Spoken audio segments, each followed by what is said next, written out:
අපේ Ceylon game YouTube channel එකට. ඉතින් අද අපි කතා කරන්නේ app clone පිළිබඳව. ඉතින් අපි බලමු app clone කරන්න කොහොමද? app clone එකේ තියෙන වාසි මොනවද? ඒ වගේ තමයි app clone කියන්නේ මොකක්ද කියලා.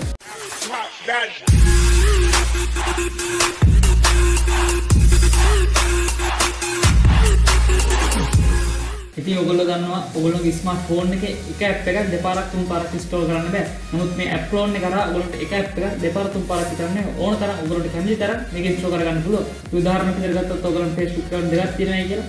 ඔයගොල්ලෝ එක Facebook account එක log වෙන්න නම් එක Facebook account එකේ log out වෙන්න ඕන. නමුත් මේ ක්‍රමයේදී log out වීමක් සිදු වෙන්නේ නැහැ. ඔයගොල්ලෝ Facebook account විතරක් නෙමෙයි Viber, WhatsApp ඕන දෙයක් මේ හරහා ක්ලෝන් කරගන්න පුළුවන්. ඉතින් ඔයගොල්ලෝ මේ ක්ලෝන් කරන්න කොහොමද කියලා. මුලින්ම ඔයගොල්ලෝ app clone app එකෙන් ගිහින් ඔයගොල්ලන්ට කැමති app එකක් තෝරගන්න. ඔයගොල්ලෝ කැමති නම් පුළුවන් මේ app එකේ icon එකේ color එක වෙනස් කරන්න. එහෙම නැත්නම් icon එක rotate කරන්න. නැත්නම් add badge එකක් add කරන්න.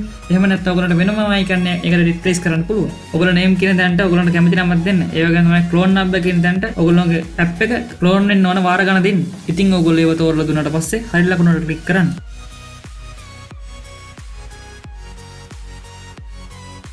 ඊට පස්සේ install apps කියන ක්ලික් කරලා ඔයගොල්ලෝ ක්ලෝන් කරපු apps ටික install කරගන්න ඕන.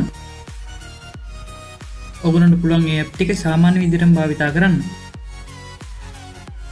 ඔයගොල්ලන්ට දකින්න පුළුවන් ඔයගොල්ලෝ ක්ලෝන් කරපු apps වාර ගන්නට අනුව ඔයගොල්ලෝගේ phone එකේ මේ apps install වෙලා තියෙනවා. ඔයගොල්ලන්ට පුළුවන් මේ app එක අපේ පල්ල description එකේ තියෙන link එකෙන් ගිහින් download කරගන්න.